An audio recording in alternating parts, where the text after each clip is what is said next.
Hello, hi, welcome to our channel story సాగర సమీరం. కథలోకి వెళ్ళిపోదాం. జాను బంగారం, నువ్వు మీ అమ్మ వాళ్ళ ఇంటికి వెళ్ళినప్పటి నుండి నాకు ఇక్కడ అస్సలు తోచేది కాదు తెలుసా. ఒక్కడనే ఉంటేనే అర్థమైంది నువ్వు నా కోసం ఎందుకంత వెయిట్ చేస్తావో. ఇక నుండి వీలైనంత తొందరగా ఇంటికి వచ్చేస్తాను బేబీ, ఓకేనా అంటాడు ఆర్యన్.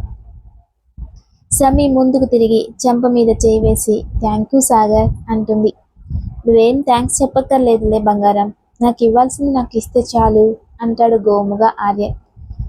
సమి, ఏంటి సాగర్, ఒక బిడ్డకి తండ్రి అయినా అల్లరి ఆపట్లేదు అంటుంది సమి. ఇంత అందమైన నువ్వు పక్కన ఉంటే ఆపడం కష్టమే కదా బంగారం అంటాడు నవ్వుతూ ఆర్యన్. నీకు నన్ను మాయ చేయడం చాలా తేలిక కదా అంటుంది సమి. అస్సలు కాదు, నేనేం చెప్పినా నిజమే చెప్తున్నా, నువ్వు వాటిని మాయలు అనుకుంటే అది నా తప్పు కాదు అంటాడు ఆర్యన్.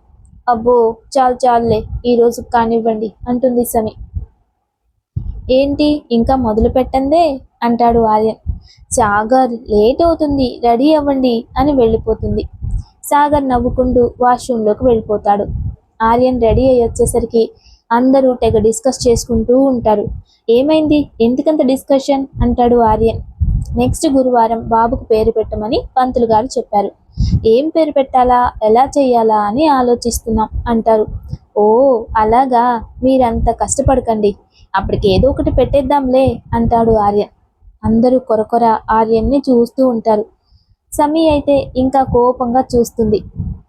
అది అది చూసి నేనేదో సరదా కన్నాను, మీరు మంచి పేరు చూడండి, నేను ఏర్పాట్లు చూస్తానని మెల్లగా ఎస్కేప్ అవుతాడు ఆర్యన్. ఆర్యన్కి సమీరాకి టైం అస్సలు సరిపోవట్లేదు. సమీ బాబుతో, ఆర్యన్ ఆఫీస్ ఇంకా బాబుతో బిజీ. సిద్ధు ఫంక్షన్కి సంబంధించిన ఏర్పాట్లన్నీ చూసుకుంటాడు. మంజుల, విజయేంద్ర, సమీ, హర్ష ఫ్యామిలీని ఇంకా బంధువులను పిలుస్తారు. రేయ్, అన్నీ సరిగ్గా ఉన్నాయా, వచ్చే వాళ్ళకి ఏ ఇబ్బంది ఉండకూడదు అంటాడు విజయేంద్ర. అంతా ఓకే డాడ్, అన్నీ రెడీ. ఇంతకీ మా బుల్లి ప్రిన్స్కి మీరు పేరు సెలెక్ట్ చేశారా అని అడుగుతాడు సిద్ధు. అందరూ ఆర్యన్, సమీ వైపు చూస్తారు. సమీర నాకేం తెలీదు అని చెప్తుంది. పేరు నేను సెలెక్ట్ చేశాను అంటాడు ఆర్యన్. ఏం పేరు బాయ్ అని అడుగుతాడు సిద్ధు. సస్పెన్స్, రేపు పేరు పెట్టేటప్పుడే వినాలి అందరూ అంటాడు.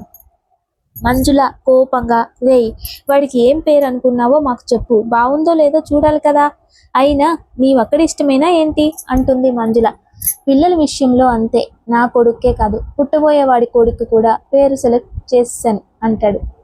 సమీర కోపంగా చూస్తూ, మన అబ్బాయికి అంటే సరే, సిద్ధు కొడుకు కూడా నువ్వేనా, మాకు ఛాన్స్ ఇవ్వవా, అయినా సిద్ధు సెలెక్ట్ చేసుకుంటాడులే, నువ్వేం అవసరం లేదు అంటుంది. ఏది, ఆ మాట వాడి చేతి చెప్పించు అంటాడు కూల్గా ఆర్యన్. సిద్ధు చెప్పు అంటుంది సమి. ఏంటి బాబీ నువ్వు అన్నయ్య ఏం చెప్తే అదే ఫైనల్ అంటాడు సిద్ధు. ఏమో, మీ అన్నయ్య సెలెక్ట్ చేసిన పేరు చెత్తగా ఉంటే అంటుంది సమి. అలా అస్సలు ఉండదు, ఒకవేళ అన్నయ్య అలాగే ఉండాలని అనుకుంటే అదే ఉంటుంది, ఇందులో మాట్లాడడానికి సంజుకి ఎలాంటి ఛాన్స్ కూడా ఇవ్వను అంటాడు. సంజు, సమి ఇద్దరు ఒకళ్ళ మొహాలు ఒకళ్ళు చూసుకొని మంజుల వైపు చూస్తారు. వాళ్ళని చూసి వైజయంతి నవ్వుతుంటే విజయేంద్ర, అమ్మ తల్లులు మీకేమైనా కోపాలుంటే రేపు ఫంక్షన్ అయిపోయాక చూసి పెట్టండి, ఇప్పుడు మాత్రం వదిలేయండి అమ్మా అంటాడు దండం పెట్టి. మంజుల, సంజు, సమి ముగ్గురు కోపంగా అలాగే అని లోపలికి వెళ్ళిపోతారు. విజయేంద్ర ఆర్యన్ని కోపంగా చూస్తూ, వెధవా మళ్ళీ పెట్టాడు ఫిట్టింగ్, పేరు వాళ్ళకి చెప్తే నీ సొమ్మేం పోయిందిరా అంటాడు. వాళ్ళను లైట్ తీసుకో డాడ్ అని సిద్ధుని తీసుకొని వెళ్ళిపోతాడు. అమ్మా నా పరిస్థితి ఏంటి అంటాడు విజయేంద్ర వైజయంతితో. పైకి చూసి నిట్టూచి ఆవిడ వెళ్ళిపోతారు లోపలికి. ప్రొద్దుటే ఫంక్షన్ టైంకి ఆర్యన్ బాబుని రెడీ చేసి తను రెడీ అవుతాడు. సమీ కూడా రెడీ అయి వస్తుంది. సాగర్ ఎలా ఉంది, శారీ బాగుందా అంటుంది అద్దంలో చూసుకుంటూ సమీ. ఆర్యన్ అద్దంలో చూస్తూ చాలా చాలా బాగుంది బంగారం అని గాల్లో ముద్దులు పెడతాడు. సరే పదండి, పంతులు గారు వచ్చే టైం అయింది అని ముగ్గురు కలిసి వస్తుంటారు. ముగ్గురు మ్యాచింగ్ అవుట్ఫిట్స్తో ఎల్లో అండ్ రెడ్ కాంబినేషన్లో మెరిసిపోతూ ఉంటారు. అందరూ ముగ్గురిని చూసి భలే ముచ్చటగా ఉన్నారు కదా అనుకుంటారు. పంతులు గారు పూజ చేసి, బాబు అబ్బాయికి పేరేం పేరు అనుకున్నారో ఉంగరంతో బియ్యంలో రాసి చెవిలో 3 సార్లు చెప్పండి అంటాడు. ఆర్యన్ బియ్యంలో ఏమి రాస్తాడా అని అందరూ ఆ బియ్యం ప్లేట్ వంకే చూస్తూ ఉంటారు. మేఘాంష్ వర్మ అని రాసి చెవిలో చెబుతాడు. అమ్మయ్య, నా ప్రిన్స్ పేరు మేఘాంష్, చాలా బాగుంది. సూపర్ బాయ్ అంటాడు సిద్ధు. సిరి కూడా బాబుని ఎత్తుకుని ముద్దు చేస్తుంది. అవును, బాగుంది అంటారు అందరూ. వేడుకగా ఫంక్షన్ పూర్తి చేస్తారు.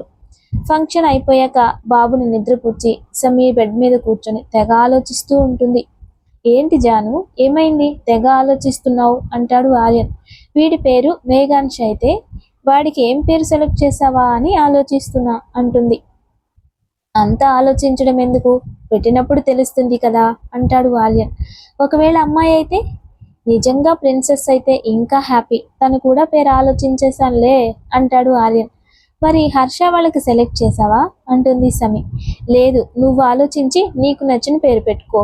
మా బావ నువ్వేం చెప్పినా తలుపుతాడు కాబట్టి ఇప్పుడు ఉపయోగించు నీ టాలెంట్ అంటాడు నవ్వుతూ ఆర్యన్. ఓ, మరీ అంత ఓవర్ యాక్షన్ వద్దమ్మా, మీ అబ్బాయి కంటే మంచి పేరు మేము పెట్టుకుంటాంలే అంటుంది సమి. మంచిది, ఇంక పడుకో, చాలా లేట్ అయింది అంటాడు ఆర్యన్. రోజులు గడిచిపోతున్నాయి. సంజు హాస్పిటల్కి వెళ్ళడం లేదు, ఇంట్లోనే ఉంటుంది. బోర్ కొడుతుంది అని మేఘాంష్ని అచ్చంగా తనే ఆడిస్తుంటుంది. ఒకరోజు సంజు బెడ్రూమ్లో మేఘాంష్ని కూర్చోబెట్టుకుని కబుర్లు చెప్తూ ఆడిస్తూ ఉంటుంది. కన్నా, పిన్ని అను, పిన్ని అని చెప్తూ ఉంటుంది. అంతలో సిద్ధు వస్తాడు. ప్రిన్స్, బాబాయ్ వచ్చేసాడు అని మేఘాంష్ని ఎత్తుకుని ఆడిస్తూ ఉంటాడు. బావా, వాడిని దించు, నేను ఆడిస్తున్నా కదా, నేను వచ్చేదాకా ఎవరైనా, నేను వచ్చాక నా ప్రిన్స్ని ఎవ్వరికి ఇవ్వను అంటాడు సిద్ధు. బావా అంటుంది సంజు. నువ్వేమన్నా సరే, మా బాయికి బాబీకే ఇవ్వను, ఇక నీకెందుకు ఇస్తానే. ఏ నాన్న, నువ్వు ఈ బాబాయ్తోనే ఉంటావు కదా అనగానే వాడు కిలా నవ్వుతాడు. చూడు, వాడు కూడా చెప్తున్నాడు అని ఆడించుకుంటూ ఉంటాడు. సంజు సీరియస్గా చూస్తూ ఉంటుంది. ప్రిన్స్, మీ పిన్నికి ఏమైంది అలా చూస్తుంది అని అడుగుతాడు సిద్ధు. బాబు చేతులతో మొహం మీద కొడుతూ ఉంటాడు. ఏంటి నాన్న, మీ పిన్ అలిగిందా, ఎందుకంటావు అంటాడు సిద్ధు. సిద్ధు మాటలు వింటూ మేఘాంష్ నవ్వుతూ ఉంటాడు. సంజు అలాగే కోపంగా చూస్తూ ఉండు, ఇప్పుడే నీ సంగతి వాడి సంగతి చెప్తాను అంటుంది. రే, మీ పిన్నికి చెప్పు, మనతో పెట్టుకుంటే వాళ్ళకే దెబ్బని అంటూ నవ్వుతాడు సిద్ధు. అప్పుడే సమీ జ్యూస్ తీసుకొని వస్తుంది. ఏమైంది సంజు, అంత కోపంగా ఉన్నావు, ముందు జ్యూస్ తాగు అని ఇస్తుంది. సంజు తాగాక ఇప్పుడు చెప్పు ఏమైంది అంటుంది సమీ. చూడక్క, నేను ఆడుకుంటుంటే మేఘాంశం తీసేసుకున్నాడు, అడిగితే ఇవ్వట్లేదు అంటుంది సంజు. ఏంటి సిద్ధు, సంజుని ఎందుకు విసిగిస్తావు అని సిద్ధు చేతిలో ఉన్న బాబుని తెచ్చి సంజు ఒడిలో కూర్చోబెడుతుంది. వాడు సంజు దగ్గర ఉండకుండా జారి వాళ్ళ బాబాయ్ దగ్గరికి వెళ్ళిపోతాడు. అది చూసి సిద్ధు పకపక నవ్వుతూ, శబాష్ బేటా, నువ్వు నా ప్రిన్స్వి అని ముద్దులు పెడుతూ ఉంటాడు. చూసావా అక్క, వాణ్ణి రోజంతా నేను ఆడిస్తున్నా, వాళ్ళ బాబాయ్ని చూడగానే ఎలా వెళ్ళిపోతున్నాడో అంటుంది సంజు.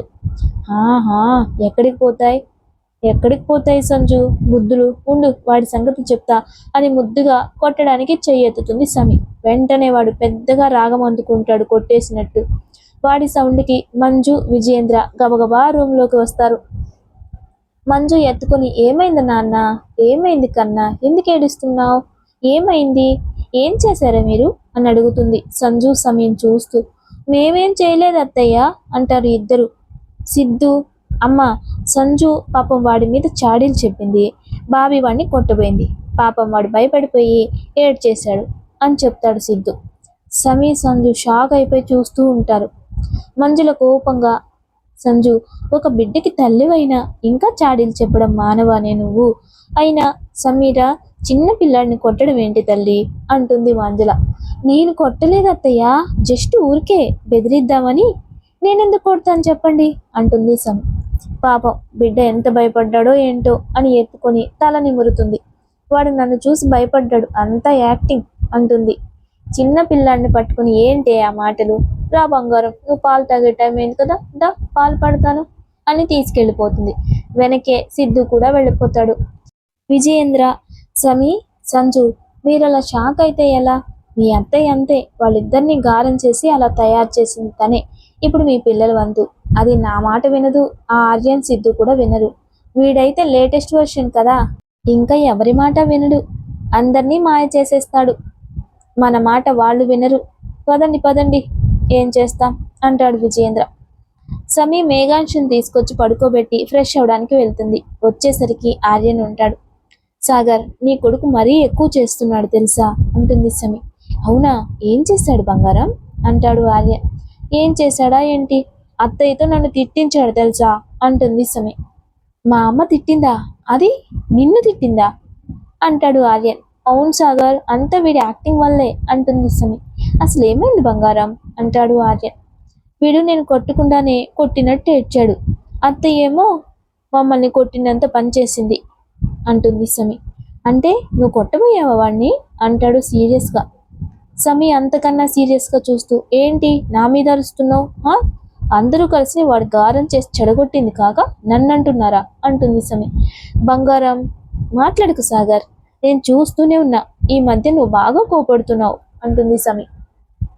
నువ్వు తింగర పనులు చేస్తేనే అంటాను, ఊరికే అంటానా ఏంటి, నాకేమన్నా సరదానా నిన్ను ఊరికే అనడం అంటాడు ఆర్య.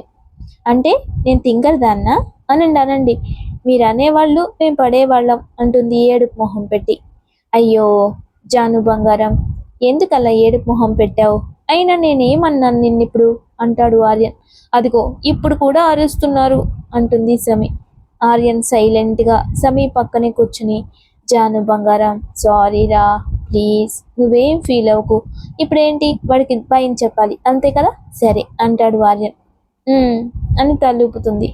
సరే వాడు లేచాక చెప్తాలే, నువ్వు రెస్ట్ తీసుకో బంగారం అంటాడు ఆర్యన్. సమీర పడుకొని మళ్ళీ లేచి సాగర్ అంటుంది. మళ్ళీ ఏమైంది బంగారం అంటాడు ఆర్యన్. ముందు సిద్ధుకి తర్వాత నీ కొడుక్కి ఇద్దరికి భయం చెప్పాలి సరేనా అంటుంది. ఓ అలాగే అని తల ఊపుతాడు ఆర్యన్. తల ఊపడం కాదు, రేపటి నుండి ఇద్దరిలో ఎవరు మా ముందు తోక జాడించినా నీకుంటుంది అంటుంది సమి. మా ముందు అంటే నా ముందు సంజయ్ ముందు, మా ఇద్దరి ముందు అంటుంది సమి. ఏయ్, నా తమ్ముడిని సంజు ముందు నోరెత్తద్దని నేనెలా చెప్పాలి అంటాడు ఆర్యన్. నోటితోనే చెప్పండి, వినకపోతే మీరు ఎలా చెప్పినా పర్వాలేదు, రేపటి నుండి మాత్రం ఎక్కువ చేస్తే ఊరుకోను అంటుంది సమి. ఏం చేస్తావేంటి అంటాడు నవ్వుతూ. ఏముంది, సింపుల్, మీకు నాకు కటిఫ్ అంటుంది. జాను అంటాడు కోపంగా. మీరు ఎలా అన్నా ఏం చేసినా అంతే అని అలానే పడుకొని పోతుంది. ఆర్యన్ నిద్రపోతున్న కొడుకుని చూసి, ఎన్ని తిప్పలు తెచ్చావురా నాయన నువ్వు మీ బాబాయ్ అనుకొని పడుకొని పోతాడు. సంజుకి శ్రీమంతం కూడా ఘనంగా ఏర్పాటు చేస్తారు, ఇద్దరికి ఒకేసారి. శ్రీమంతం రోజు సిరిని సంజుని ఇద్దరిని సమీ రెడీ చేసి కూర్చోబెడుతుంది. సిద్ధు మేఘాంష్ని ఎత్తుకుని స్టేజ్ మీదకి వస్తాడు. హర్ష కూడా మేఘాంష్ని ఎత్తుకోవడానికి చెయ్యి చాపుతాడు. సిద్ధు దగ్గర నుండి రానని మేఘాంష్ వెళ్ళడు. సమీ చూడు, మేఘాంష్ నా దగ్గరికి రావట్లేదు అంటాడు హర్ష. సమీ సీరియస్గా చూడగానే మెల్లగా హర్షకి చేతులు ఇస్తాడు ఎత్తుకోమని. సంజు సిరి అది చూసి ఇది ఎలా సాధ్యమైంది అని సమీని అడుగుతారు. సమీ నవ్వుతూ ఆర్యన్ చూస్తుంది. సంజు సిరి నువ్వు సూపర్ అసలు అని నవ్వుతారు. ఇద్దరికి శ్రీమంతం బాగా చేస్తారు. రోజులు గడిచి సంజుకి ముందు పెయిన్స్ స్టార్ట్ అవుతాయి. హాస్పిటల్కి తీసుకెళ్తారు. సంజుకి బేబీ బాయ్ పుడతాడు. కొన్ని రోజులకు సిరి కూడా డెలివరీ అయి అమ్మాయి పుడుతుంది. సిద్ధు కొడుక్కి వేదాంశ్ అని, హర్ష కూతురికి హర్షిని అని పేరు పెడతారు. ఇంట్లో ముగ్గురు పిల్లలతో అందరికీ సరిపోతుంది. వేదాంశ్ ఎక్కువగా ఆర్యన్ దగ్గర, హర్షిని సమీ దగ్గర ఉంటారు. వేగాంశ్ మాత్రం సిద్ధు దగ్గరే ఎక్కువ ఉంటాడు. ఓ రోజు ఈవినింగ్ సమీర ఇంట్లో బట్టలు మడత పెడుతుంటే ఆర్యన్ వస్తాడు. జాను త్వరగా రెడీ అవ్వు, బయటికి వెళ్దాం అంటాడు. సమీ బయటికి వెళ్ళి ఆకాశం వంక చూస్తుంది.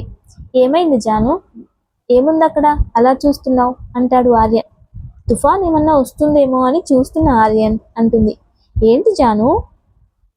అవును మరి, నువ్వు నన్ను బయటికి తీసుకెళ్తున్నావంటే తుఫాన్ గ్యారంటీ అనుకుంటా అంటుంది సమీ. తుఫాన్ ఏంటి, సునామీ కూడా వస్తుంది, చూద్దు కానీ ముందు రెడీ అవ్వు అంటాడు ఆర్యన్. సాగర్ ఎక్కడికి తీసుకెళ్తున్నారు చెప్పొచ్చు కదా అంటుంది సమీ. నాకు నా జానుతో ఒంటరిగా టైం గడపాలి అనిపించింది, అందుకే తొందరగా రెడీ అవ్వు అని పంపిస్తాడు. సమీ రెడీ అయ్యొచ్చి, నువ్వు రెడీ అవ్వు నేను కన్నయ్యని రెడీ చేస్తాను అంటుంది. త్వరగా అంటాడు ఆర్యన్. ఆర్యన్ రెడీ అయ్యి వచ్చేసరికి సమీ ఇంకా బాబుని రెడీ చేయదు. ఏంటి జాను ఇంకా రెడీ చేయలేదు? ఎక్కడ సాగర్, వాడు వాళ్ళ బాబాయ్ని వదిలి వస్తే కదా అంటుంది సమీ. బాబీ నేను వాడిని చూసుకుంటా, మీరు వెళ్ళండి అంటాడు సిద్ధు. సిద్ధు, ప్రాబ్లం అవుతుంది సిద్ధు, వాడు మధ్యలో గొడవ చేస్తే అంటాడు ఆర్యన్. నా దగ్గర వాడు హాయిగా ఉంటాడు, ఏమైనా ఇబ్బంది అయితే కాల్ చేస్తానని నచ్చ చెప్పేసరికి వాళ్ళు వెళ్ళిపోతారు. ఆర్యన్ సమీని ఒక బంగ్లాకి తీసుకొస్తాడు. ఇదెవరిది సాగర్, ఇక్కడికి తీసుకొచ్చావు అంటుంది సమీ. ఇదా, చూడు ఎవరిదో అంటాడు. బోర్డు మీద సాగర సమీరం అని ఉంటుంది. దాన్ని తడిమి ఇది ఇది నీదే. నాకా? నాకెందుకు సాగర్, ముందు నువ్వు లోపలికి రా అని భుజం చుట్టూ చేయి వేసి తీసుకెళ్తాడు. సమీ అడుగు పెట్టగానే అందంగా లైట్స్ అన్నీ వెలుగుతాయి. అక్కడ దారంతా పూల రేకులుంటాయి. ఒక పక్క గార్డెన్, ఒక పక్క స్విమ్మింగ్ పూల్, అది కూడా పూల రెక్కలతో నిండి ఉంటుంది. లోపలికి వెళ్ళి తలుపులు తీయగానే తలుపు మీద పూల వాన పడుతుంది. ఇల్లంతా పూలు పరిచినట్టుంటుంది. అవన్నీ చూసి చాలా థ్రిల్ ఫీల్ అవుతుంది సమీ. ఏంటి సాగర్ ఇదంతా అని అడుగుతుంది. చెప్తాను అని కేక్ తెచ్చి అక్కడ పెడతాడు. హ్యాపీ యానివర్సరీ బంగారం అంటాడు ఆర్యన్. సమీ ఆశ్చర్యంగా నోరు తెరిచి రెండు చేతులతో నోరు మూసుకొని సాగర్ అంటుంది.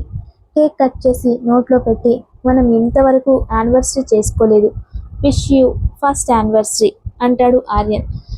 నీకు కూడా అని హగ్ చేసుకుంటుంది. నేను ఎంత హ్యాపీగా ఉన్నానో నీకు తెలీదు, థ్యాంక్ యూ సాగర్ అంటుంది సమీ. ఆర్యన్ నుదుటి మీద ముద్దు పెట్టి, నీ థ్యాంక్స్ వద్దు నాకు అంటాడు. మరి అంటుంది సమీ. నాకేం కావాలో నీకు తెలియదా ఏంటి, ఈరోజు నువ్వు మొత్తం నాకే కావాలి అంటాడు ఆర్యన్. సమీరా సాగర్ అంటుంది సిగ్గుతో. డాక్టర్తో మాట్లాడాను, నీ హెల్త్ సెట్ అయిపోయింది, కావాలంటే ఇంకొకళ్ళ కోసం ప్లాన్ కూడా చేసుకోవచ్చు అని చెప్పింది. నువ్వేమంటావు బంగారం అంటాడు ఆర్యన్. మీరు ఫిక్స్ అయ్యాక అనడానికి ఏముంది అంటుంది సమీ. బంగారం అని వెనుక నుండి హక్ చేసుకొని, నువ్వు ఒప్పుకుంటేనే అంటాడు ఆర్యన్. ఓ, నన్ను అడగకుండానే ఇవన్నీ ఎలా చేశారో అంటుంది సమీ. ఇవి మన పెళ్లి రోజు, నువ్వు నా జీవితంలో అడుగుపెట్టిన మొదటి రోజు కోసం సెలబ్రేషన్స్. ఆ రోజు ఇప్పటికీ గుర్తుంది అంటాడు చెంప మీద చెయ్యి వేసుకుని. సమీ నవ్వుతూ, ఇంకేం గుర్తుందిగా, బుద్ధిగా ఉండండి మరి అంటుంది నవ్వుతూ. ఆర్యన్ నడుము దగ్గర చేతులను ఇంకా టైట్ చేసి, నేనలా అస్సలు ఉండను తెలుసు కదా అని ఒక శారీ తెచ్చి చేతిలో పెట్టి రూమ్ చూయించి, రెడీ అయ్యిరా వెయిట్ చేస్తాను అంటాడు. సమీ రూమ్లోకి వెళ్ళి శారీ కట్టుకొని రెడీ అవుతుంది. సమీ వచ్చేదాకా వెయిట్ చేయలేక ఆర్యన్ సమీ రూమ్కి వచ్చి, జాను అయిపోయిందా అని అడుగుతాడు. సమీ రెడీ అవుతూ వెనక్కి తిరుగుతుంది. సమీని చూసిన ఆర్యన్ అలా ఫ్రీజ్ అయిపోతాడు. రెప్ప వేస్తే మిస్ అవుతానా అన్నట్టు చూస్తుంటాడు. సమీ ఆర్యన్ దగ్గరకు వచ్చి, ఏమైంది అలా ఫ్రీజ్ అయ్యావు అంటుంది. నీ అందంతో షాక్ కొట్టించి మళ్ళీ అడుగుతావేంటే, జాను నువ్వు అస్సలు ఇంత అందంగా ఎలా ఉన్నావే, ఎంత అందంగా ఉన్నావో తెలుసా, నేను అస్సలు చెప్పలేను అని సమీని లిఫ్ట్ చేసి తీసుకెళ్తాడు. ఆర్యన్ ఒక రూమ్ డోర్ ఓపెన్ చేసి అక్కడ బెడ్ మీద సమీని దించుతాడు. ఆ రూమ్లో బెడ్ పైన కింద అంతా పువ్వులతో నిండి ఉంటుంది. ఆర్యన్ సమీ మీద పూలు వేస్తూ, అరేంజ్మెంట్స్ ఎలా ఉన్నాయి అంటాడు. సాగర్ అంటుంది చిరుకోపంగా. ఆర్యన్ సమీన్ దగ్గరకు తీసుకొని, సారీ బంగారం, మన పెళ్ళైన దగ్గర నుండి నువ్వు నా వల్ల ఇబ్బంది పడుతూనే ఉన్నావు. మన ఇద్దరం ఒక్క మ్యారేజ్ యానివర్సరీ కూడా ఇంతవరకు జరుపుకోలేకపోయాం, అంతా నా వల్లే కదా, ఐఎమ్ సో సారీ బేబీ అంటాడు. సాగర్, ఇప్పుడు అవన్నీ ఎందుకు చెప్పండి అంటుంది సమీ. చెప్పని జాను, ఎన్ని ఇబ్బందులు వచ్చినా కండిషన్స్ లేకుండా నన్ను ఎప్పుడూ నువ్వు ప్రేమిస్తూనే ఉన్నావు. థ్యాంక్ యూ బంగారం, నిన్ను నాకు ఇచ్చినందుకు ఆ దేవుడికి ఎప్పుడూ కృతజ్ఞతలు చెప్పుకుంటూనే ఉంటాను అంటాడు ఆర్యన్. సార్ ఈరోజు ఇలా నన్ను మెచ్చుకుంటూనే ఉండిపోతారా లేక ఏంటి అంటుంది కొంటిగా చూస్తూ. ఖచ్చితంగా జాను, కాకపోతే పద్ధతి కొంచెం మారుతుంది అని సమీని హక్ చేసుకుంటాడు. కొన్నేళ్ల తర్వాత ఫ్యామిలీ అంతా ఒక చోట చేరుతారు. హర్ష, సిద్ధు, ఆర్యన్ కూర్చొని బిజినెస్ విషయాలు మాట్లాడుకుంటూ ఉంటారు. సిరి, సమీ, సంజు పిల్లల గురించి జనరల్గా మాట్లాడుకుంటూ ఉంటారు. మంజుల ఆర్యన్ కూతురు ఇషాని ఒళ్ళో కూర్చోబెట్టుకుని పిల్లలు ఆడుతుంటే చూస్తుంటుంది. పక్కనే హర్ష కూతురు సిద్ధు కొడుకు తేజాంష్ను ఆడిస్తూ ఉంటుంది. విజయేంద్ర గారు మేఘాంష్, వేదాంష్తో ఆడుకుంటూ ఉంటారు. ఇలా ఫ్యామిలీ అంతా ఎవరెవరి పనుల్లో వాళ్ళు సక్సెస్ సాధించుకుంటూ కలిసిమెలిసి ఆనందంగా జీవనం సాగిస్తూ ఉంటారు. ఈ పార్ట్తో ఈ స్టోరీ కంప్లీట్ అయిపోతుంది. మరో కొత్త స్టోరీతో మళ్ళీ కలుద్దాం. Please like, share, subscribe. Love you all. Thank you.